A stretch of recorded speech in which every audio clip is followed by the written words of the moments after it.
नमस्कार, Amar Ujala the bonus में आपका बहुत बहुत स्वागत है। मैं हूं आपके साथ अभिषेक गुप्ता और आप देखना शुरू कर चुके हैं अपना favourite weekly show property junction, जिसमें प्रॉपर्टी और रियल एस्टेट से जुड़ी तमाम खबरें हम लोग यहां पर लेकर आते हैं और उसको एक्सपर्ट के जरिए उसका विश्लेषण भी करते हैं। वो क्रम जो है वो आज भी जारी रहेगा। कई सारी खबरें हैं जिसका आज विश्लेषण होगा और इसका विश्लेषण करने के लिए हमारे साथ जुड़ रहे हैं फिनकार्ड के founder and chief executive Tanveer Alam sir. Sir, आपका बहुत बहुत स्वागत है आज के शो में। थैंक यू अभिषेक, शुक्रिया। चलिए सर, आपसे चर्चा शुरू करते हैं। उससे पहले यहाँ पर देख लेते हैं कौन कौन सी ऐसी खबरें हैं जो आज के शो में हम लोग यहाँ पर शामिल करने वाले हैं। कौन सी खबरों पर आज होगा डिस्कशन। तो सबसे पहले बात करेंगे हम लोग बढ़ाई गई डेवलपमेंट फीस, महंगे होंगे घर। कहाँ का ये मामला है, कितने महंगे हो जाएंगे घर, इसको हम लोग समझेंगे इस खबर में। उसके बाद बात करेंगे हम लोग कहाँ लॉन्च हुए 973 रेसिडेंशियल प्लॉट्स। एक बढ़िया मौका है रेसिडेंशियल प्लॉट्स को खरीदने का। कहाँ पर हुआ है, क्या क्या फैसिलिटीज दी जा रही हैं, ये सारी चीजें हम लोग इसमें डिस्कस करेंगे।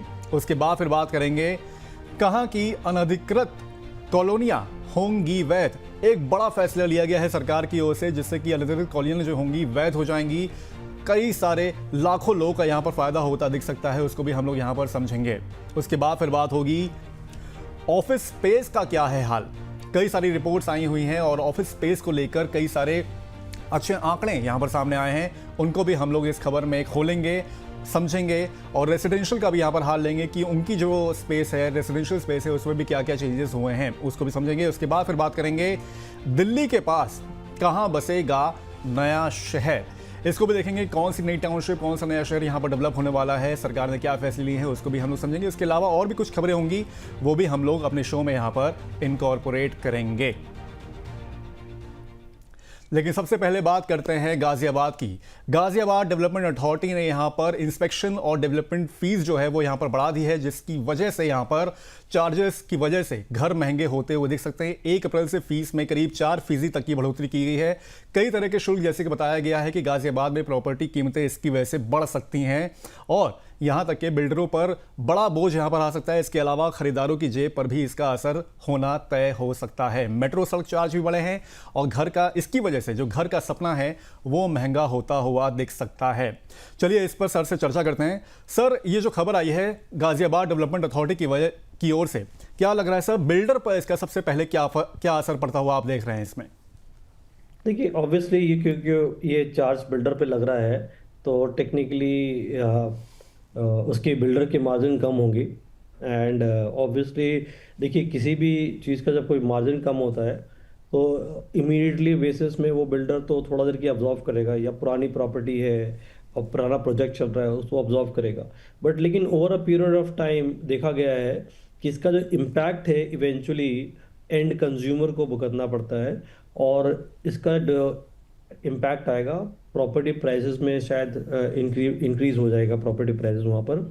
तो ऑब्वियसली अफोर्डेबिलिटी थोड़ी सी मिड इनकम ग्रुप के लिए खास करके उस पर थोड़ी चैलेंज आएंगे, दिक्कत आएंगी। सर, क्या जो बढ़ी हुई लागत है उसका पूरा बोझ एक तरह से जो बिल्डर है यहाँ पर फ्री है कि वो जो ग्राहकों के ऊपर है वो डाल दे, या फिर कुछ बेयर वो भी करेगा यहाँ पर? क्या लग रहा है आपको इस पर? देखिए, बिजनेस कॉल होगा क्योंकि अभी चैलेंज मैं आपको दूसरी बताता हूँ। इंडिया में अभी चैलेंज क्या है, वो के शेप रिकवरी जैसे चैलेंज बोलते हैं। एक साइड में आप देखेंगे कमर्शियल और लग्जरी जो प्रॉपर्टीज़ हैं उनका सेल बढ़ा है, बट अफोर्डेबल जो सेल है वो नीचे आया है। ओके, तो क्योंकि अफोर्डेबल से सेल्स वाला नीचे आया है, एंड जब जीडीए की बात करते हैं गाजियाबाद डेवलपमेंट अथॉरिटी की, वहाँ पर मध्य मिड सेगमेंट इनकम ग्रुप वाले बायर्स ज़्यादा हैं। और क्योंकि अफोर्डेबिलिटी वाले सेगमेंट में जो डिमांड नहीं है, तो टेम्पररी मुझे नहीं लगता है कि बिल्डर कम्युनिटी इमीडिएटली पास कर पाएगी ये कॉस्ट को। वो शायद अपने मार्जिन में हिट लेंगे टेम्पररी, और लेकिन over a period of time जो है ये इंक्रीमेंट जो है, जो कॉस्ट है, वो ग्रेजुअली पास करेंगे। नो, आपने अगर इनडायरेक्टली नोटिस किया है तो कोविड के बाद बहुत सी जगह में नॉर्मल कंजम्पशन में अभी आप देखेंगे ना कि वो जो प्रोडक्ट है बहुत साइलेंटली उसके कॉस्ट बढ़ गए हैं। एंड वो एक्चुअली एंड कंज्यूमर के ऊपर गया है, क्योंकि कोविड का जो इम्पैक्ट लोगों ने लिया था बिजनेस में, over a period of time gradually वो पास ऑन करके उन्होंने रिकवरी किया है अर्निंग ग्रोथ के लिए। तो सेम प्रॉब्लम जो मुझे लगता है कि अभी जो है आ रही है, तो ये इमीडिएटली इम्पैक्ट बिल्डर को करेगा and gradually over a period of time consumer को करेगा। Gradually over a period of time consumers को भी यहाँ पर इम्पैक्ट करता हुआ ये फैसला जो है जीडीए की ओर से जो लिया गया है वो कर सकता है। सब फैसले में ये भी बताया गया कि मेट्रो हो गई, रोड्स हो गई और जो दूसरी फैसिलिटीज़ होती हैं उससे जुड़े चार्जेस भी जो हैं वो भी यहाँ पर बढ़ाए गए हैं। उसका क्या इम्पैक्ट देखने को मिल सकता है प्रॉपर्टी के रेट्स में? देखिए क्या है एक्चुअली, इसका रैशनल बताता हूँ। रैशनल ये है कि देखिए अधिकतर जो ये मेट्रो रोड जो पब्लिक अर्बन इंफ्रास्ट्रक्चर जो कहते हैं, इसकी डेवलपमेंट होती है, इसका सारा responsibility central and state government के ऊपर जाता है। अब सेंट्रल गवर्नमेंट के खास करके तो, लेकिन क्या सेंट्रल गवर्नमेंट लेती है कॉस्ट। अब इनका ये अप्रोच चल रहा है कि भाई इसको किस हद तक आपको आप स्टेट को भी थोड़ा आत्मनिर्भर करें। तो इसी वजह से ये जो कॉस्ट बढ़ रहे हैं, जो शिफ्टिंग बेसिकली क्या है, जो शिफ्टिंग जो फंडिंग है, जो इंफ्रास्ट्रक्चर के फंडिंग है, वो कुछ हद तक रियल एस्टेट डेवलपमेंट से भी रिकवर करेंगे लोग। तो इसी वजह से वो, ताकि वो स्टेट को अपने ऊपर डिपेंडेंसी, उसकी रेवेन्यू बढ़ जाए और हायर रेवेन्यू जो होगा इससे बेटर फंडिंग होगी इंफ्रास्ट्रक्चर प्रोडक्ट की, और लॉन्ग टर्म अर्बन प्लानिंग की जो गोल्स हैं गवर्नमेंट के, उसमें उसको पूरा करने में मदद मिलेगी। ये एक्चुअली बहुत सोचा समझा हुआ प्लान है। और लेकिन हाँ, या इमीडिएट टर्म में हो सकता है कि थोड़ा डिमांड स्लो डाउन हो जाए, डिमांड जो बाइंग है, बट लॉन्ग टर्म में ये डिमांड्स वापस आएंगे। इसका एडवांटेज ये होगा, इम्प्रूव इंफ्रास्ट्रक्चर होगा, और इम्प्रूव इंफ्रास्ट्रक्चर होगा तो प्रॉपर्टी प्राइसेस भी लोग बढ़ेंगे। तो दैट इज़ हाउ ये डेवलपमेंट होता है। तो ये एक इनकरेज करती है एक फॉर्मल और प्लान डेवलपमेंट की ओर जाने के लिए। शॉर्ट टर्म में थोड़ी सी दिक्कत हो सकती है लेकिन लॉन्ग टर्म में बहुत ज़्यादा इफेक्ट नहीं पड़ेगा। लेकिन ये ज़रूर है कि ग्रेजुअली जो प्राइस इंक्रीमेंट यहाँ पर होगा उसका जो असर होगा वो बायर की जेब पर यहाँ पर पड़ता हुआ यहाँ पर दिख सकता है। बिल्डर क्योंकि उसको पास ऑन यहाँ पर कर सकता है बायर पर। आपको मैं एक छोटा सा उदाहरण दूंगा, इस इंडस्ट्री से रिलेटेड नहीं है, लेकिन आपको मैं जस्ट वो पॉइंट जो कम्युनिकेट करना चाह रहा हूँ आपको थोड़ा एग्जांपल से बताऊंगा, कंज्यूमर को थोड़ा इजी होगा। देखिए आप नॉर्मल मान लीजिए कोई भी प्रोडक्ट ले लीजिए, फॉर एग्जांपल आप सिंपल ले कि भाई शर्ट ले रहे हम लोग हैं, तो प्री कोविड आप देखेंगे ना, एक अच्छे ब्रांड के शर्ट्स 2,500-3 हज़ार में आपको मिलते थे। ओके, अब वो 5 साल में ऐसा नहीं कि इन्फ्लेशन है, अब वो इफ़ यू गो टू कोई अच्छे ब्रांड के शर्ट देखेंगे 5-6 हज़ार से नीचे मिलेगा आपको। तो ये साइलेंटली कॉस्ट बढ़ गया है ना। आप हेडलाइन इन्फ्लेशन अगर देखेंगे आप बोलेंगे भाई वो तो 4% है, लेकिन ये 4% इन्फ्लेशन नहीं है। तो एग्जैक्टली सिमिलर वे में ये इम्पैक्ट करेगा कंज्यूमर को। ठीक है, तो इसको और इजियर वे में सर ने यहाँ पर समझा दिया, तो थोड़ा सा आप इसको भी ध्यान में रखते हुए आगे चल सकते हैं इनकेस अगर जैसे गाजियाबाद में जो रेट्स बढ़ाए गए हैं उसका यहाँ पर असर देखने को मिल सकता है। चलिए बढ़ते हैं अगली खबर की ओर। यमुना एक्सप्रेसवे औद्योगिक विकास प्राधिकरण यानी कि ईडा ने नोएडा इंटरनेशनल एयरपोर्ट के पास 973 रिहायशी प्लॉट्स की नई स्कीम शुरू कर दी है। ये उन लोगों के लिए अच्छा मौका है जो घर बनाना या निवेश करना चाहते हैं। इन प्लॉट्स की खास बात यह है कि ये एयरपोर्ट और एक्सप्रेसवे के पास हैं, इसलिए भविष्य में इनकी कीमत बढ़ सकती है। प्लॉट अलग अलग साइज में मिलेंगे और आवेदन पूरी तरह ऑनलाइन करना होगा। इस योजना में आम लोग, नौकरी पेशा, व्यापारी और एनआरआई सभी आवेदन कर सकते हैं।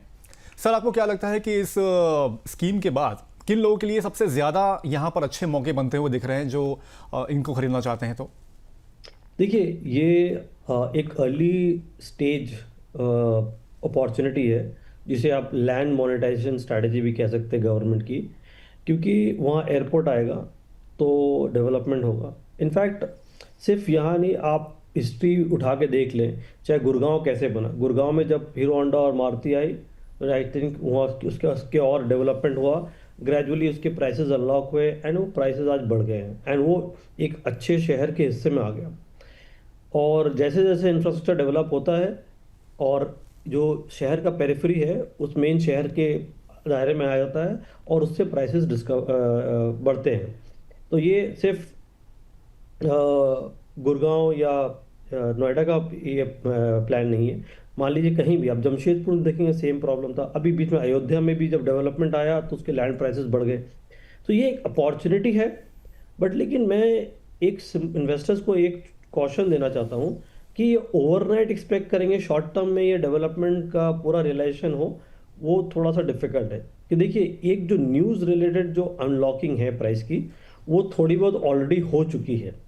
ऑलरेडी लोगों ने नोएडा के जेवर के आसपास जो प्लॉट्स हैं खरीदे हैं, और उसकी थोड़ी प्राइसेस बढ़ गए हैं। लेकिन अभी जो लेंगे, एक अपॉर्चुनिटी है, बट लेकिन कंज्यूमर ये ध्यान रखें कि ये लॉन्ग टर्म इन्वेस्टमेंट अपॉर्चुनिटी है। अगर शॉर्ट टर्म के पर्सपेक्टिव से लेके आएंगे तो हो सकता है फ़ायदा हो सकता है ना हो। लेकिन श्योर शॉर्ट अगर आपको पैसा, आप इसमें पैसा बनाना है और रियल वे से पैसा कंपाउंड करना है, तो आपको लंबे टाइम होराइजन के पर्सपेक्टिव से इन्वेस्ट करना पड़ेगा।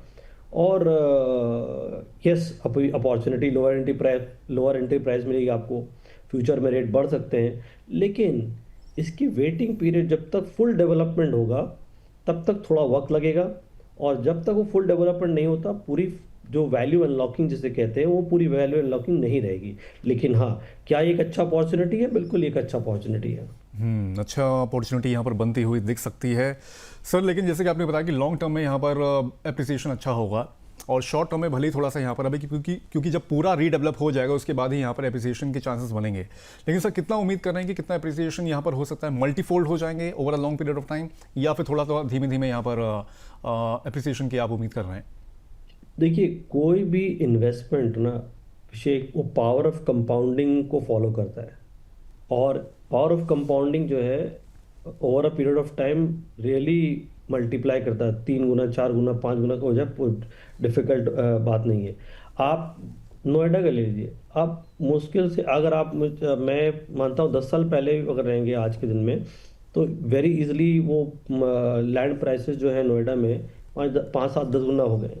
तो टेक्निकली ये प्राइस अप्रिसिएशन एक्सेप्शनली अच्छे हो सकते हैं अगर आप लॉन्ग टर्म पीरियड के लिए होल्ड करेंगे।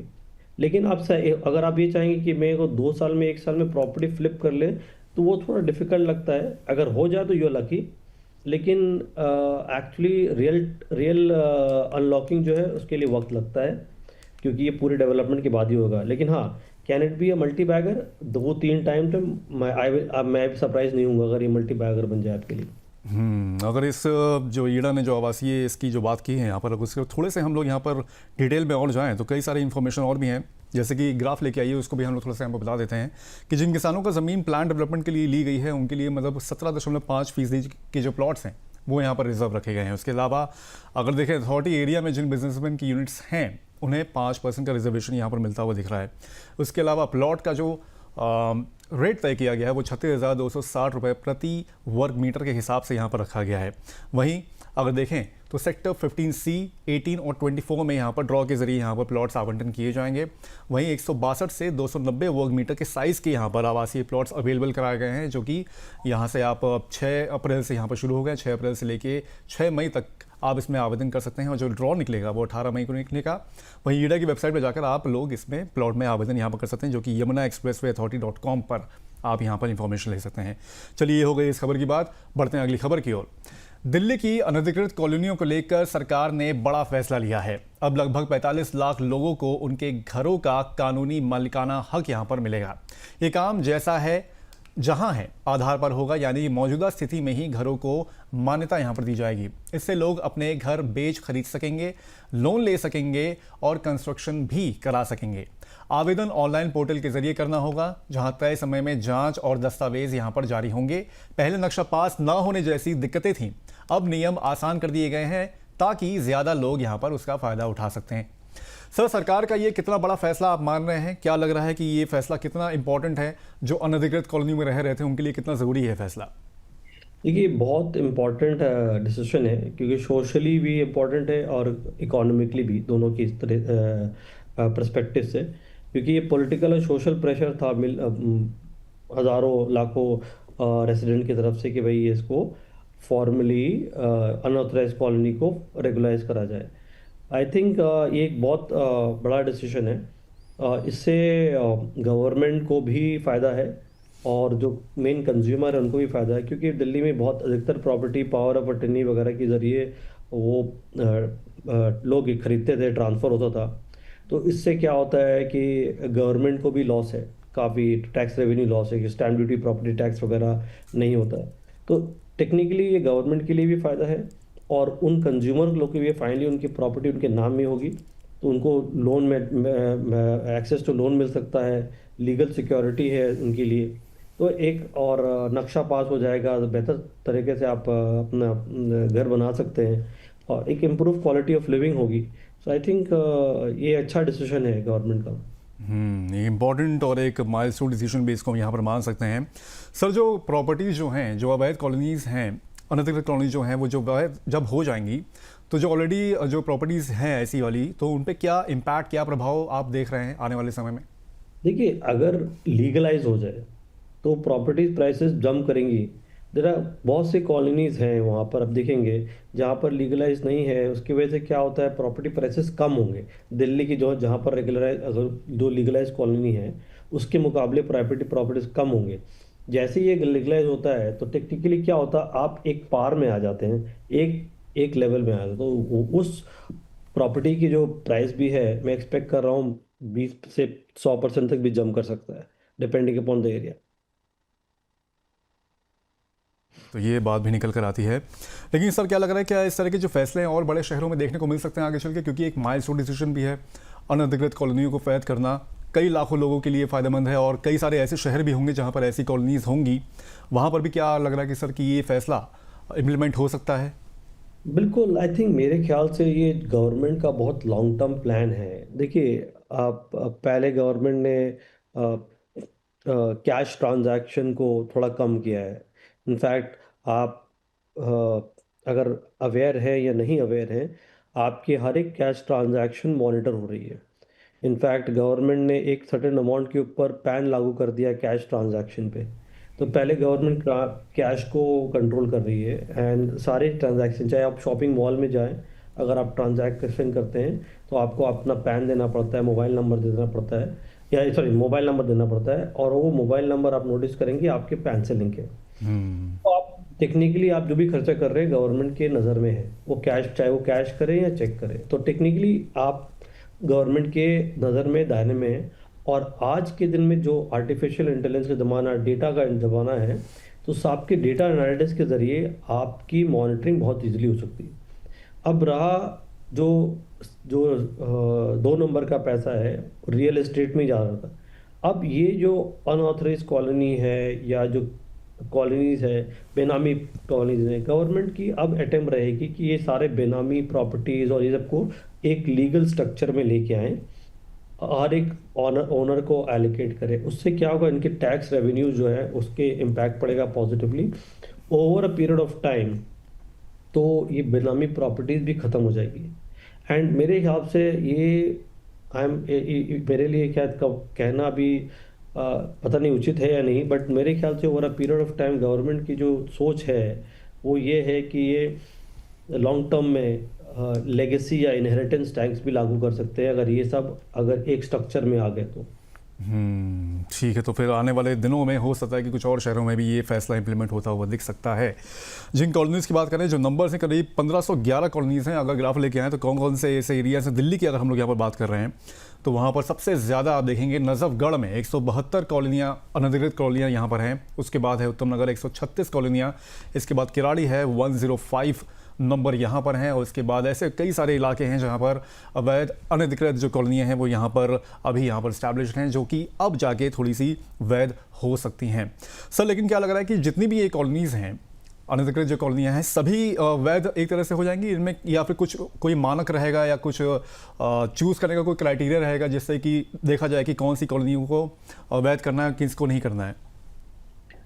नहीं, हम मेरे ख्याल से ये पार्स अगर लागू करेंगे तो फुल स्केल में लागू करेंगे, क्योंकि ये पार्शल तो लागू नहीं कर सकते। हालांकि इन्होंने कुछ एक नया न्यू सिंप्लीफाइड रूल्स 2026 लॉन्च किया है अभी, लेकिन उसकी में फाइनल प्रिंट्स मैंने नहीं पढ़ा है। लेकिन पहले कैंप ड्राइव एक्सटेंशन मार्च 25 तक चला था और उस पर तो ऐसा कुछ नहीं था। लेकिन फाइनल प्लान जो अप्रैल वाली 2026 वाली आई है, उस पर मैंने डिटेल इन्वेस्टिगेशन नहीं किया है।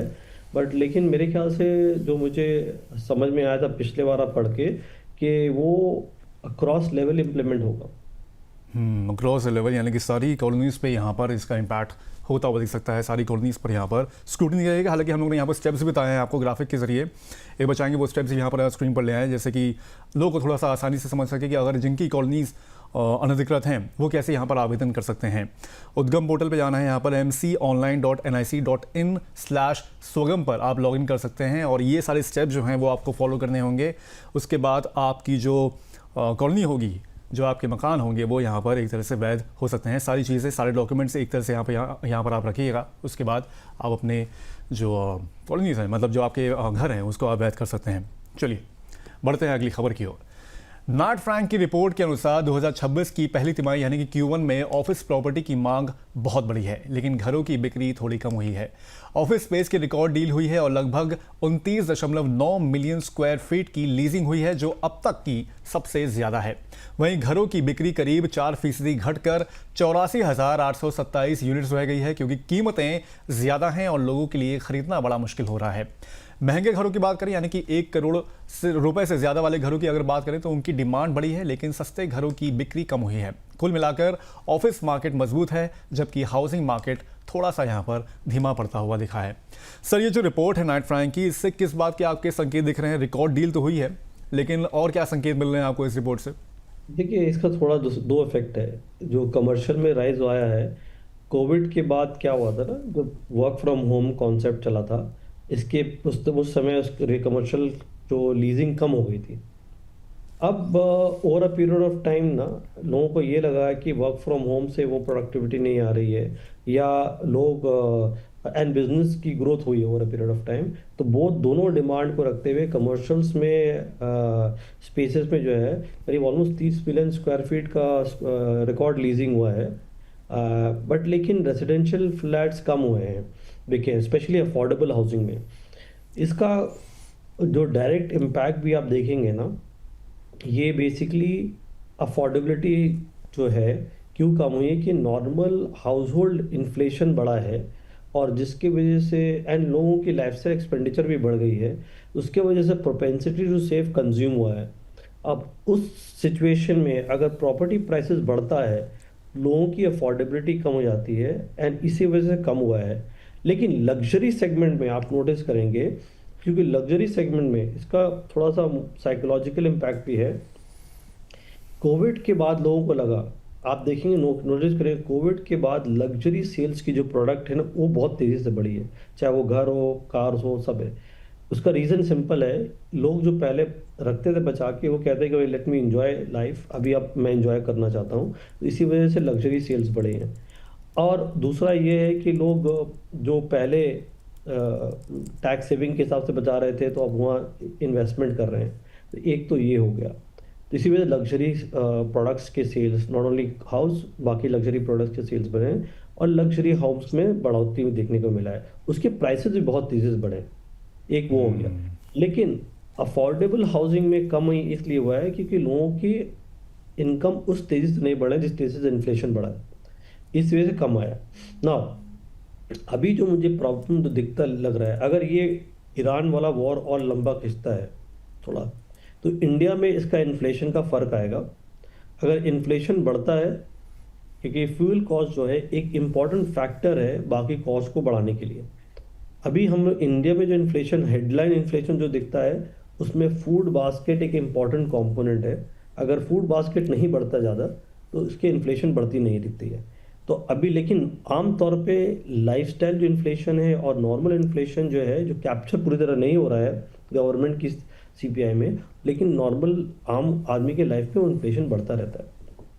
तो अगर ये इन्फ्लेशन बढ़ता है, और दूसरी जो प्रॉब्लम मुझे दिख रही है, with the advent of AI, job cuts की संभावना बढ़ जाती है। तो इस दोनों को अगर आप नज़र में करेंगे ना, अगर सैलरी इंक्रीमेंट या इनकम इंक्रीमेंट नहीं हुआ, इन्फ्लेशन बढ़ता है, और अगर इन्फ्लेशन बढ़ता है तो आपकी इंटरेस्ट रेट भी बढ़ेगा, इंटरेस्ट रेट बढ़ता है तो ईएमआई बढ़ जाता है, आपकी अफोर्डेबिलिटी कम होगी।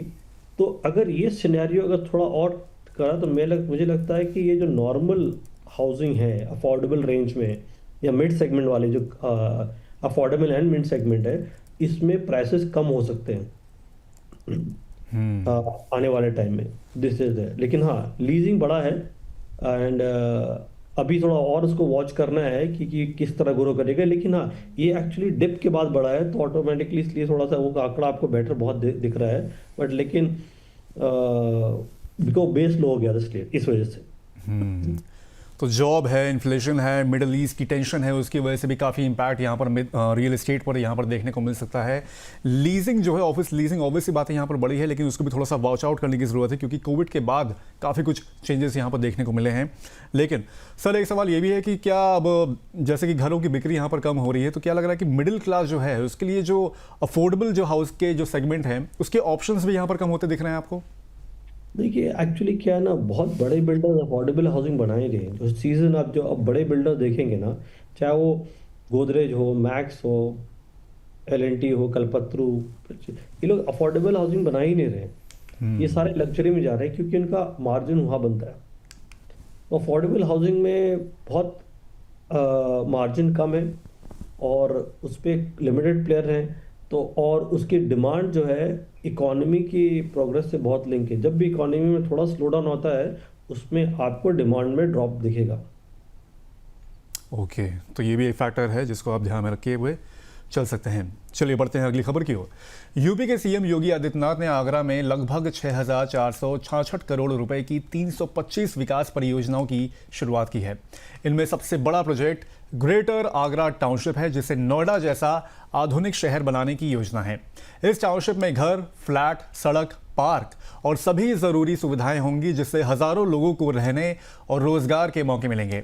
कुल मिलाकर ये योजना आगरा को एक बड़ा आधुनिक और आर्थिक हब बनाने की दिशा में एक अहम कदम यहां पर माना जा रहा है। सर एनसीआर के पास बन रहे इस नई टाउनशिप की क्यों जरूरत पड़ी सरकार को, क्या वजह लग रही है आपको? देखिए सबसे इम्पोर्टेंट रीज़न तो ये है कि दिल्ली एनसीआर का बर्डन को रिड्यूस करना है। ठीक है।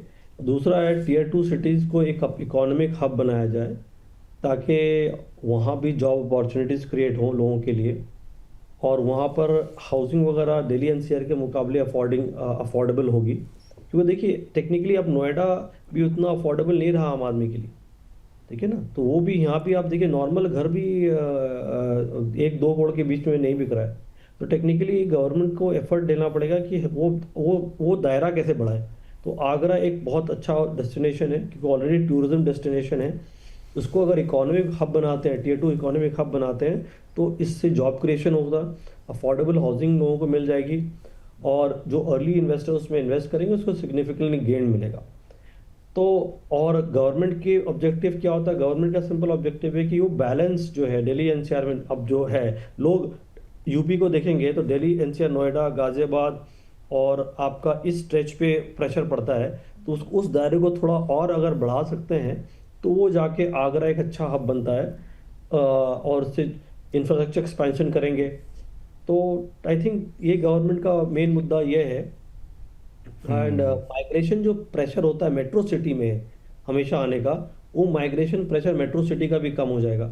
और दूसरा है मल्टी सिटी इकोनॉमिक मॉडल। अभी आज यूपी में देखेंगे आपका मेजर प्रेशर कहाँ पड़ता है? मेनली दिल्ली एनसीआर का एरिया है, जहाँ नोएडा वगैरह पड़ता है। उसके अलावा आप जाते हैं तो आप लखनऊ है, कानपुर है, ये मेजर स्टेट है। तो इसके अलावा जो और दायरा बढ़ाना है, जैसे कि आप अयोध्या हो गया था थोड़ा सा, वहाँ पर इकोनॉमिक डेवलपमेंट, बनारस हो गया। तो ऐसे ऐसे अलग अलग nodal multi city economic hub बनाना पड़ेगा गवर्नमेंट को, ताकि जो माइग्रेशन है दिल्ली एनसीआर मेट्रो सिटी में वो हट जाए, और कॉस्ट ऑफ लिविंग लोगों को इतना ना बढ़े, और इससे overall construction, employment, local business सब में ग्रोथ मिलेगा, देखने को मिलेगा। ठीक है सर, लेकिन क्या लग रहा है कितनी ज़रूरत है ऐसे न्यू अर्बन सेंटर्स की? अगर दूसरे मेट्रो शहरों की भी अगर हम लोग बात करें, तो दिल्ली एनसीआर की बात ऐसे हो गई है, कई सारे ऐसे और मेट्रो शहर हैं जहां पर धीमे धीमे पॉपुलेशन वर्किंग क्लास की जो बढ़ रही है, इंफ्रा वाइज वहां पर काफ़ी दबाव पड़ रहा है। और कितनी आपको ज़रूरत लग रही है, और शहरों में कितना इंप्लीमेंट होना चाहिए इसे? बहुत इम्पोर्टेंट है। आप देखिए, आ, आ, आप मुंबई ले लीजिए, मुंबई में प्रेशर है। अब अगर आप न्यू टाउन, न्यू मुंबई या पुणे या ऐसे और आगे डेवलप नहीं करते हैं आप, तो सारा प्रेशर मुंबई पे रहेगा वेस्ट के लिए। आप साउथ में ले कर्नाटका ले लीजिए, अब सारा प्रेशर बैंगलोर में लेता है। अगर आप उसको थोड़ा और एक्सपैंड करते हैं एंड लोगों को गवर्नमेंट अगर इकोनॉमिक हब बनाती है, अब मान लीजिए कर्नाटका में अगर वो वहाँ पर मेन बैंगलोर छोड़ के अगर वो मैसूर में या वायनाड अलग अलग जगह में अलग अलग जगह में अगर आपको वो इकोनॉमिक हब बनता है तो बैंगलोर का प्रेशर छट जाएगा। तो ये एक्चुअली बहुत इम्पोर्टेंट रिक्वायरमेंट है गवर्नमेंट की, वरना ये माइग्रेशन जो मेट्रो सिटी में हो रहा है इससे हाउसिंग की प्रॉब्लम हो रही है, रेंट बढ़ रहा जाते हैं, घर के प्राइसेस बढ़ जा रहे हैं और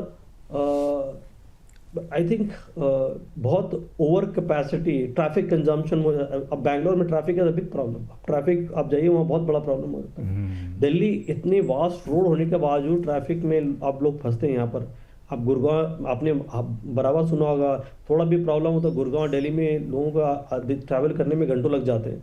तो आई थिंक ये जो प्रॉब्लम्स हैं, ये प्रॉब्लम को क्लॉग करने के लिए, इसको डीबग करने के इस प्रॉब्लम के लिए गवर्नमेंट को नोडल जो सिटीज़ है और हब्स बनाने पड़ेंगे ताकि वो जो माइग्रेशन पॉपुलेशन है भी वो छट जाए और डिस्ट्रीब्यूट हो जाए दूसरे दूसरे सिटी में।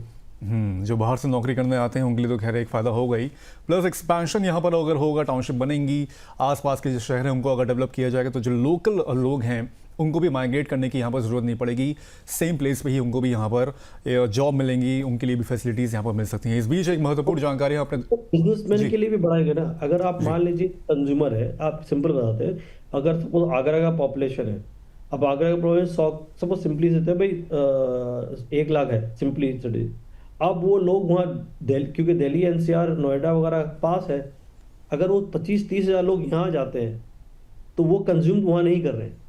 लेकिन अगर वो नहीं आएंगे तो वो तो कंजम्पशन वही करेंगे, तो वो लोकल बिजनेसमैन को भी फायदा होगा। मल्टीफोल्ड यहाँ पर एक तरह से इफेक्ट देखने को मिल सकते हैं, मल्टीफोल्ड फायदे भी यहाँ पर देखने को मिल सकते हैं इनकेस अगर इस तरह की प्लानिंग जो है दूसरे मेट्रो शहरों में भी इंप्लीमेंट होती हुई दिखे तो आगे चल के देखा जाएगा कैसा इसका इम्पैक्ट देखने को मिल सकता है। चलिए इस बीच एक महत्वपूर्ण जानकारी अपने दर्शकों को यहाँ पर देख लेते हैं। आप हमारे शो की लगातार यहाँ पर व्यूअर हैं, ऐसे में अगर कोई सवाल कोई टॉपिक अगर आप यहाँ पर हम लोग से पूछना चाहते हैं, कोई ऐसे मुद्दा अगर आप चाहते हैं कि हम अपने शो में यहाँ पर कवर करें तो उसको भी आप हमको भेज सकते हैं। यूट्यूब पे तो अपने कमेंट्स आप हमको करते ही करते हैं, फेसबुक पे, सोशल मीडिया पे तो करते हैं। इसके अलावा आप हमारे व्हाट्सएप नंबर पर भी जाकर अपने सवाल जो है वो हम लोग को यहाँ पर भेज सकते हैं। सिंपली आपको हमारे नंबर व्हाट्सएप नंबर 9354027995 पर जाकर PROP हमारा प्रॉपर्टी जंक्शन का एक कोड है, इसको लिख के अपने सवाल आप यहाँ पर भेज सकते हैं और इसको हम लोग कोशिश करेंगे कि अपने शो में हम लोग यहाँ पर इनकॉर्पोरेट करें। चलिए बढ़ते हैं आगे।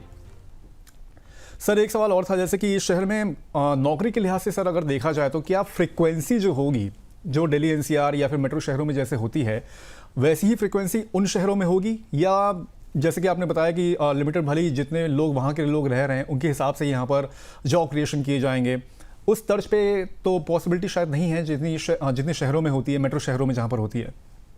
ये आप बात बिल्कुल कर रहे हैं कि देखिए अगर आप लेकिन हब करेंगे, फॉर एग्जांपल अगर सॉफ्टवेयर कंपनी आती है, ये तो ये गवर्नमेंट की इनिशिएटिव है। देखिए ये एक्चुअली सेंट्रल गवर्नमेंट और स्टेट गवर्नमेंट की स्ट्रॉन्ग तालमेल के बिना काम नहीं हो सकता।